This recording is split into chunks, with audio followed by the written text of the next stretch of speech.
그 약은 약이 아니라 독입니다. 한양 외곽의 작은 길가에서 8살 소년 철이 관아 앞에 무릎을 꿇고 구겨진 종이 한 장을 들고 있었습니다. 이 아이는 석 달 전 인신매매꾼에게서 온양에 팔려온 몸이었지만 지금은 자신을 거두어준 착한 의원을 살리기 위해 애쓰고 있었습니다. 철의 손은 떨렸지만 눈빛만은 확고했습니다. 관아 안삿도와 구경꾼들은 모두 이 어린 아이를 의아한 눈으로 바라보았습니다. 대체 온양짜리 천한 아이가 무슨 증거를 가지고 왔다는 것일까요? 한양 외곽 작은 마을에서 약방 인술당을 운영하던 김 의원은 45살의 호랍이었습니다. 가난한 이들에게는 약값을 받지 않아 존경받는 의원이었습니다. 약방에는 흰 고양이 한 마리가 살았는데 환자들은 그 고양이를 보며 마음을 편히 했습니다.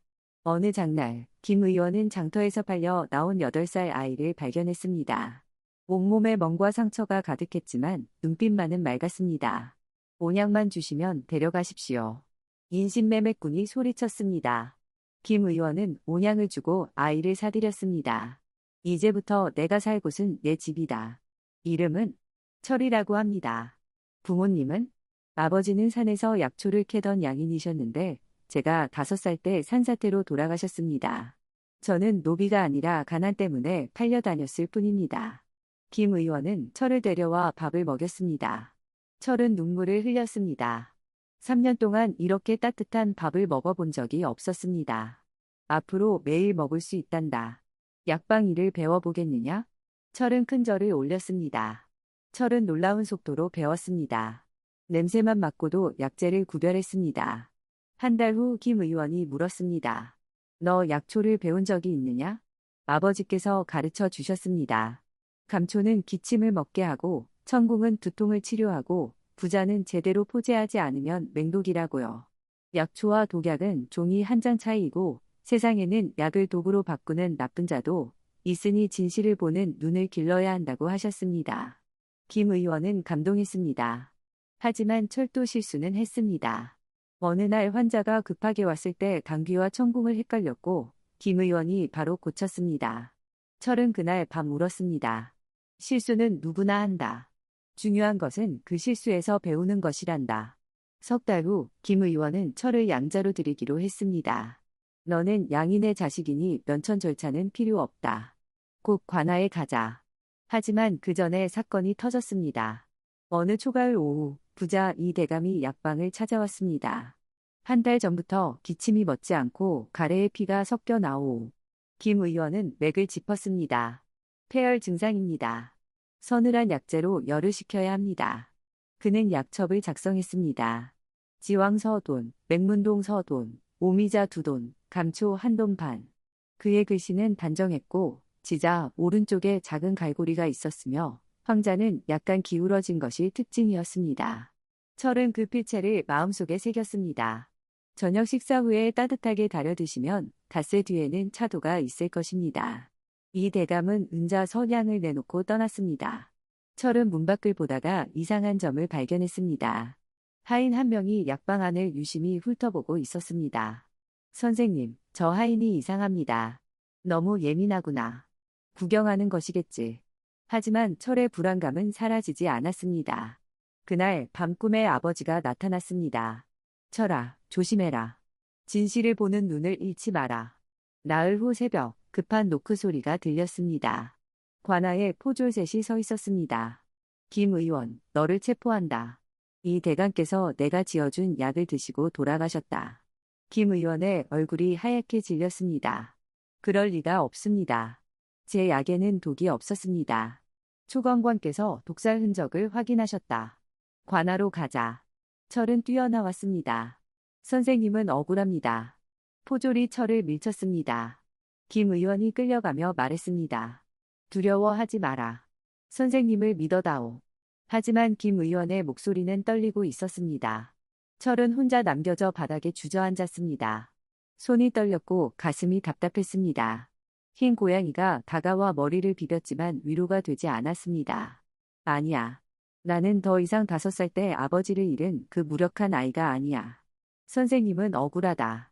내가 증명해야 해. 철은 마을 어귀에 사는 박할머니를 찾아갔습니다. 철의 아버지와도 친분이 있던 70 노파였습니다. 할머니 도와주세요. 김 선생님은 억울합니다. 제가 진실을 밝혀야 하는데 너무 두렵습니다. 박 할머니는 철의 머리를 쓰다듬었습니다. 철아, 두려워하는 것은 부끄러운 게 아니란다. 내 아버지도 두려워했지만 이겨냈어. 너도 할 수 있어. 저는 이 대감댁에 들어가서 약과 약첩을 확인해야 합니다. 분명 누군가 바꿔치기 했을 겁니다. 알았다. 할머니가 도와주마. 하지만 절대 들키면 안 된다. 그날 저녁 이 대감댁에서는 장례 준비로 분주했습니다. 박 할머니는 하인에게 말을 걸었습니다. 나는 박씨 할머니라고 하네. 옛날에 이 대감님과 인연이 있었지. 마지막 인사를 드리고 싶어서 왔네. 하인이 문을 열어주는 사이 철은 담장으로 갔습니다. 담장은 생각보다 높았습니다. 철은 심호흡을 하고 기어 올랐습니다. 손이 떨렸고 발이 미끄러졌습니다. 아버지, 힘을 주세요. 간신히 담장 위로 올라갔을 때 까마귀 한 마리가 울며 날아갔습니다. 까! 아래에서 개 짖는 소리가 들렸습니다. 왈왈왈. 큰 검은 개가 달려왔습니다. 철은 담장에 엎드려 숨을 죽였습니다. 개가 한참 짖다가 다른 곳으로 갔습니다. 철은 식은땀을 흘리며 뛰어내렸습니다. 발목이 삐끗했지만 참았습니다. 정원을 조심스럽게 지나갔습니다. 하인이 지나갈 때마다 나무 뒤에 숨었고 장독대 뒤에 엎드려 기다렸습니다. 심장이 쿵쾅거렸습니다. 나는 할 수 있어. 선생님을 위해서. 드디어 이 대감의 방에 도착했습니다. 창문으로 들여다보니 향불이 피워져 있었고 방 안에는 아무도 없었습니다. 철은 창문을 열고 들어갔습니다. 선반에 약 봉지 3개가 있었습니다. 하나는 비어 있었고 2개는 봉인되어 있었습니다. 철은 빈 봉지를 집어들고 냄새를 맡았습니다. 순간 눈이 커졌습니다. 지왕과 맹문동의 향이 아니었습니다. 비린하고 자극적인 냄새, 아버지가 경고했던 비상의 냄새였습니다. 역시 독이었어. 철은 약가루를 조금 덜어 1000조각에 쌌습니다. 그리고 서랍에서 약첩을 찾았습니다. 촛불을 가까이 대고 펼쳤습니다. 이것은 김 의원의 글씨가 아니었습니다. 네모반 듯한 글씨가 아니라 둥글고 부드러웠으며 지자의 갈고리가 없었습니다. 게다가 종이에서 은은한 매화 향이 났습니다. 이 향은 길 건너편 박 의원 약방의 특징이었습니다. 박 의원이 범인이야. 철은 약첩을 접어 품에 넣었습니다. 바로 그때 뒤에서 목소리가 들렸습니다. 거기 누구냐? 문 앞에 박 의원이 서 있었습니다.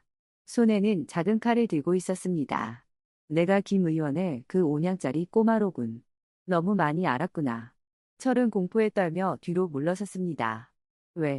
왜 그러셨습니까? 왜? 김 의원의 잘못은 나보다 더 실력이 좋다는 것이지. 30년을 공부했는데 환자들은 모두 그자에게만 간다. 가난뱅이들 공짜로 치료해주는 위선자한테. 그래서 기회를 노렸지. 이 대감댁 하인의 은자 열량의 매수에 약첩을 훔쳐 가짜를 만들었어. 약재에는 비상을 섞었지. 완벽한 계획이었어. 박 의원이 칼을 들어 올렸습니다. 철은 아버지의 목소리를 떠올렸습니다. 두려울 때일수록 침착해야 한단다. 철은 있는 힘껏 소리쳤습니다. 도둑이야. 살인자가 여기 있어요. 밖에서 발소리가 들렸습니다. 박 의원이 달려들었습니다. 철은 향로를 집어 던졌습니다. 향로가 손에 맞아 칼이 떨어졌습니다. 철은 문 밖으로 뛰쳐나갔습니다. 박 의원이 쫓아왔습니다. 도둑이다. 저 꼬마를 잡아라. 철은 정원을 달렸습니다. 발목이 아팠지만 멈출 수 없었습니다. 나무 가지에 옷이 걸려 찢어졌고 가시에 긁혀 손에서 피가 났습니다. 박 의원이 뒤에서 옷자락을 잡았지만 철은 옷이 찢어지며 벗어났습니다. 연못 옆을 지나다가 미끄러져 물에 빠졌습니다. 찰방. 차가운 물이 온몸을 감쌌습니다. 박 의원이 연못가에 도착했습니다. 이 자식, 어디 갔어? 철은 물속에 잠수의 연꽃 잎 아래 숨었습니다. 숨을 참았습니다. 폐가 터질 것 같았습니다. 박 의원은 연못 주변을 살피다가 다른 방향으로 갔습니다. 철은 조심스럽게 물 밖으로 고개를 내밀었습니다. 바로 그때 박 할머니와 포졸 한 명이 횃불을 들고 달려왔습니다. 저기요. 저 사람이 진짜 범인입니다. 철이 연못에서 기어 나오며 외쳤습니다. 저 박 의원이 약을 바꿔치기 하고 독을 넣었어요. 증거도 있어요. 포졸이 박 의원을 붙잡았습니다. 박 할머니는 떨고 있는 철을 끌어안았습니다. 철아, 괜찮아. 이제 안전하단다. 다음 날 아침 관아에서 재판이 열렸습니다. 마당에는 구경꾼들이 가득 모였습니다. 김 의원은 결박당한 채 무릎을 꿇고 있었고 옆에는 붕대를 감은 철과 박 의원도 있었습니다. 사또가 말했습니다. 어린 철이 새로운 증거를 가지고 왔다 하니 들어보자. 먼저 묻겠다. 철아, 너는 노비냐 양인이냐? 소인은 양인의 자식입니다. 아버지는 약초를 캐던 양인이셨고 저는 가난 때문에 팔려다녔을 뿐입니다. 그렇다면 증언을 들어보겠다. 철은 떨리는 목소리로 시작했습니다. 대인께 아뢰옵니다. 소인은 3가지 증거를 가지고 왔습니다. 철은 천조각을 꺼냈습니다. 첫째, 이것은 이 대감 댁에서 가져온 약가루입니다. 비상 냄새가 납니다. 사또가 초검관정 서기를 불렀습니다. 저것을 검증하라. 정초검관은 약가루를 물에 풀어 닭에게 먹였습니다. 모두가 숨을 죽이고 지켜보았습니다. 1시 정도 지나지 않아 닭이 비틀거리기 시작했습니다. 머리를 흔들고 날개를 파르르 떨더니 입을 벌리고 경련을 일으켰습니다. 눈이 뒤집히고 깃털이 쭉 펴서더니 마침내 쓰러져 죽었습니다. 관아 안이 술렁거렸습니다. 정초검관이 보고했습니다. 대인, 이것은 틀림없이 비상 중독입니다. 소인이 검안을 작성하겠습니다. 철이 계속 말했습니다. 둘째, 이것은 이 대감 댁에 있던 약첩입니다. 하지만 이 글씨는 김 선생님의 글씨가 아닙니다. 철은 김 의원이 평소에 쓴 다른 약첩을 꺼냈습니다. 보십시오. 김 선생님의 지자에는 오른쪽에 작은 갈고리가 있습니다. 하지만 이 약첩에는 없습니다. 글씨체도 다릅니다. 이것은 가짜입니다. 사또가 두 약첩을 비교했습니다. 확실히 달랐습니다. 셋째, 이 가짜 약첩의 종이에서는 매와 향이 납니다. 이것은 박 의원 약방의 특징입니다. 구경꾼들이 고개를 끄덕였습니다. 맞습니다. 박 의원 약방은 늘 매와 향이 납니다. 사또가 박 의원을 노려보았습니다. 박 의원 무어라 변명하겠느냐? 박 의원은 바닥에 엎드렸습니다. 용서하십시오, 대인. 소인이 자백하겠습니다. 사또가 물었습니다. 누구를 매수했느냐? 이 대감 댁의 하인 김춘삼입니다. 은자 열량을 주었습니다. 어떻게 약첩을 바꿨느냐?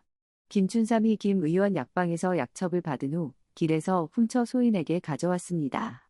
소인이 밤새 가짜를 만들어 돌려주었고 김춘삼이 다시 바꿔치기 했습니다. 그리고 약재의 비상을 섞었습니다. 사또가 포졸에게 명했습니다. 즉시 김춘삼을 잡아오라. 잠시 후 김춘삼이 끌려왔습니다. 그는 떨며 자백했습니다. 소인이 박 의원에게서 은자 열량을 받고 약첩을 바꿨습니다. 박 의원이 계속 말했습니다. 소인은 질투심에 눈이 멀었습니다. 김 의원이 너무 존경받아서 소인의 약방에는 환자가 줄어들었습니다. 30년을 공부했건만 저런 5냥짜리 꼬 하나 거두는 그자만 못하다니. 사람들은 박 의원의 악독함의 혀를 찾습니다. 사또가 정 초검관을 불렀습니다. 정석이, 그대는 초검을 했는데 약첩의 진위는 확인하지 못했느냐? 죄송합니다. 시신의 중독 증상만 확인했습니다. 이 사건은 재검이 필요하다. 몇 고을에 이석이를 복검관으로 불러 다시 검시하라. 그리고 관찰사께도 보고하라. 며칠 후 이석이가 복검관으로 와서 시신을 다시 검시했습니다. 위장 내용물을 조사한 결과 비상 중독이 확실했습니다.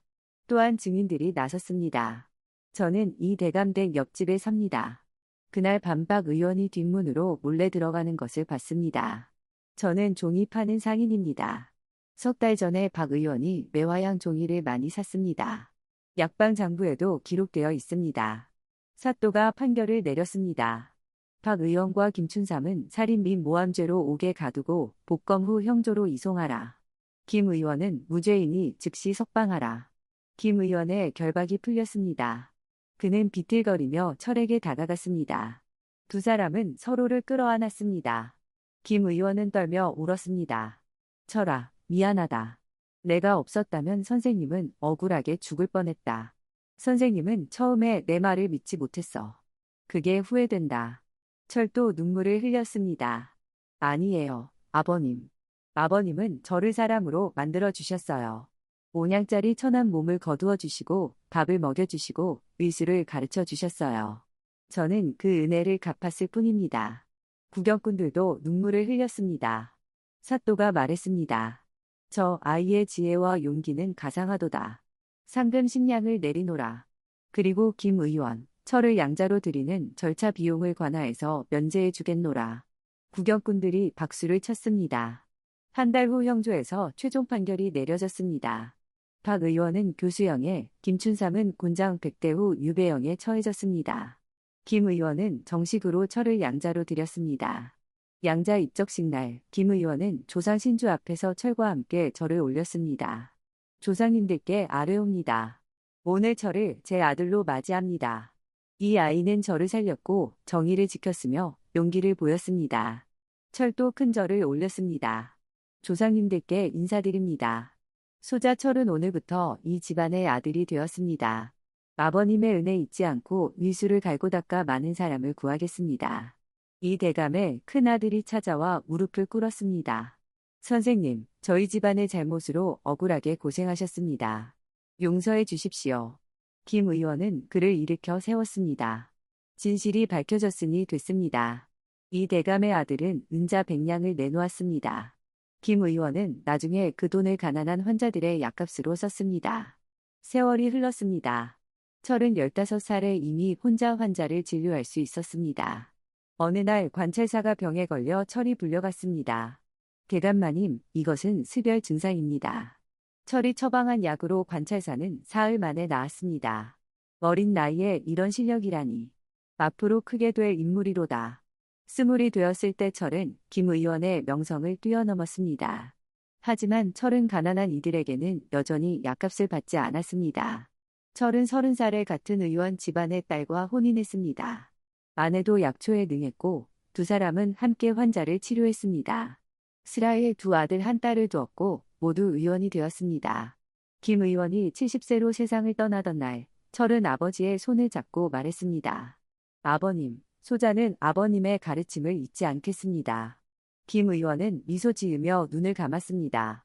철은 인술당을 물려받아 많은 제자를 받아들였습니다. 양반 자제도 있었고 천빈 출신도 있었습니다. 철은 신분을 가리지 않고 가르쳤습니다. 의술은 사람을 살리기 위한 것이지 돈을 벌기 위한 것이 아닙니다. 신분이 높다고 생명이 더 귀한 것도 아니고 가난하다고 생명이 가벼운 것도 아닙니다. 모든 생명은 똑같이 소중합니다. 그리고 진실은 아무리 깊이 묻혀 있어도 결국 드러나게 됩니다. 정의는 늦더라도 반드시 옵니다. 철의 제자들은 훗날 궁중 어의가 되기도 하고 전염병을 퇴치하기도 하고 무료 약방을 열기도 했습니다. 철은 60세까지 의원으로 일했습니다. 그가 세상을 떠났을 때 장례식에는 양반부터 천민까지 심지어 한양에서도 사람들이 찾아왔습니다. 사람들은 철의 묘 앞에 꽃을 바쳤습니다. 묘비에는 이렇게 적혀 있었습니다. 의원 김철, 온양으로 시작하여 천금의 가치를 이룬 자. 정의를 지키고 진실을 밝히며 생명을 구한 자. 그의 이야기는 대대로 전해졌습니다. 마을 사람들은 자손들에게 말했습니다. 온양으로 아이 한 명을 살 수는 있어도 지혜와 용기는 돈으로 살 수 없다. 진정한 가치는 신분이나 재물이 아니라 마음속에 있는 것이다. 그리고 정의는 늦더라도 반드시 온다는 것을 잊지 마라.